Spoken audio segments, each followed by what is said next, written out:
John, great to talk to you again. What was your reaction when you realized that the bat guitar and the song Center Field were becoming part of the Baseball Hall of Fame?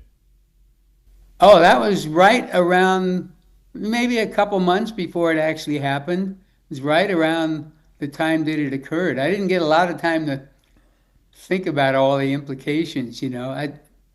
I was certainly very proud, still proud. And then whose idea was it to make a guitar out of a baseball bat or resemble a baseball bat? Oh, that was my idea.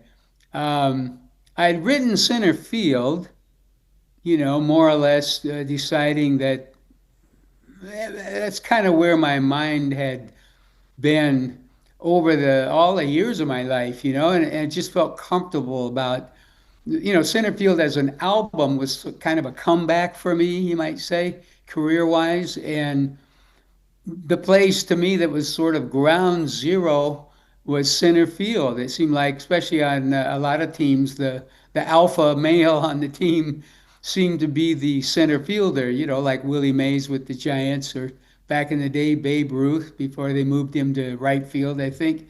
Um, Joe DiMaggio, Mickey Mantle. You know, he can go on. But anyway, and so I wrote the song and then eventually decided to name the album Centerfield. Actually, it's the reverse. I named the album Centerfield and didn't have a song.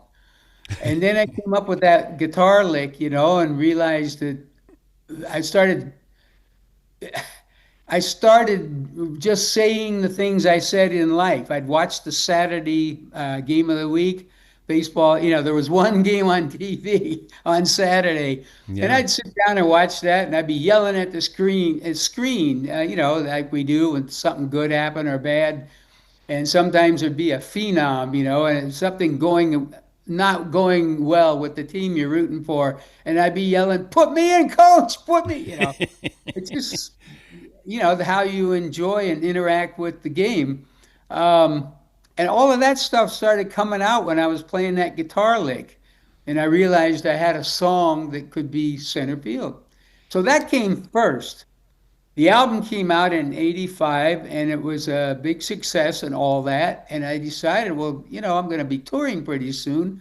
Wow, it'd be cool to be able to play center field on a baseball bat. So that's how it started for me.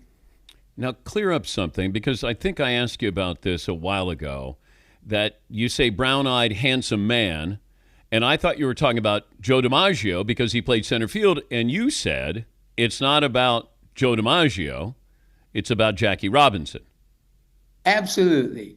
Okay. I realize he's not the center fielder, and I guess I took a little tributary in the musical world there, but it just seemed important to me. That's a line that's in a Chuck Berry song, um, "Brown-Eyed Handsome Man," and he talks about round and third heading for home, and so that I just sort of borrowed that in my homage to Jackie Robinson. After all, if I'm writing a baseball song, he better be in there.